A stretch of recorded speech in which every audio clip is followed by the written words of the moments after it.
年是中非人文交流年，也是中国和非洲开启外交关系70周年。今天我们将走进赞比亚驻华大使馆，和赞比亚驻华大使就中赞两国经贸往来、人文交流、绿色能源等领域进行对话。Good afternoon, His Excellency. Thank you for your time for being us with this interview. We are very excited to know about the revitalization project of TAZARA Railway has been launched on November 20th last year. So what is your perspective on this matter, and what do you anticipate for Zambia's economy and regional trade? Thank you very much for coming, Lily, and you are asking a very important question. You know, TAZARA has been a lifeline for Zambia for a long time. Yeah. Not only that, but it has been a symbol of cooperation between Zambia and China, and in general between Africa and China.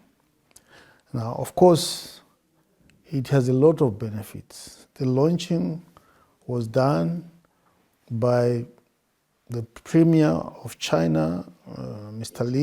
Qiang, and His Excellency the President of Zambia, Mr. Hakainde Hichilema. Of course, we also had the Vice President of Tanzania present during the launch. And now the question is, what are the benefits of revitalized TAZARA? There are several you could look at. Of course, to start with is the important question of reducing cost of business for entrepreneurs. Once we revitalize the TAZARA, the cost of transporting goods to Dar es Salaam and from Dar es Salaam, because of the efficiencies involved, the speed at which they will go, the general cost will go down. And this will encourage more business for TAZARA. Second, we also have a benefit in terms of the impact it will have on the communities along the rail, along the TAZARA rail line. We call it the TAZARA corridor. And we expect that as the rail line is being revitalized and as it is being finalized. As we noticed, actually, the load shedding is quite common in Zambia last year, so which has caused quite negative social and economic impact. Nowadays, StarTime is also migrating into the solar power business, and so far we have installed tens of thousands of solar home systems in countries like Uganda, Kenya, Nigeria, and also Madagascar. So what is the policy initiative of Zambia government in the new energy sector, and how do you anticipate StarTimes could fit into this vision? Electricity deficit. Many people looked at it as a problem, as a big challenge, which was going to leave a big dent on the country. But the right way to look at it is that it was creating an opportunity, right? As you know, Zambia relied on hydropower generation for about 85% of its electricity.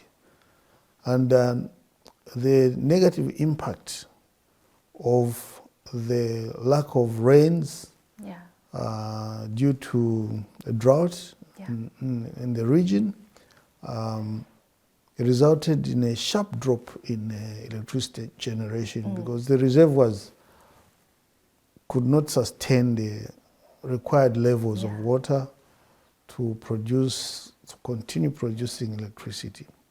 So now the opportunity there is this, that we realize that we need to diversify the sources of electricity.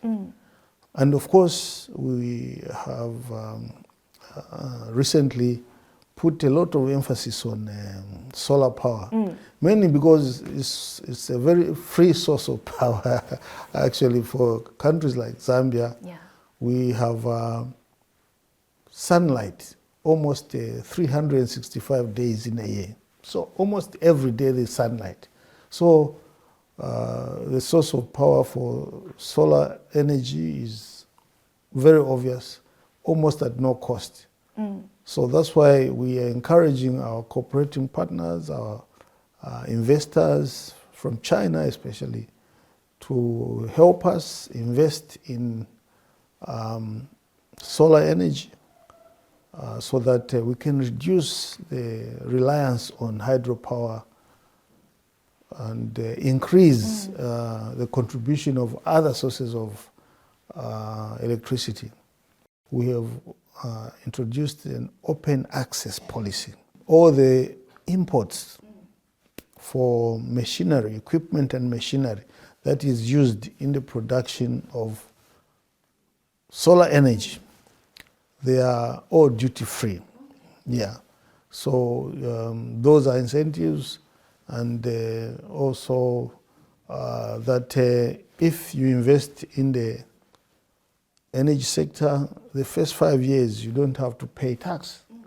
Yeah. So all those are good policies that are meant to benefit the investors who are investing in the energy sector.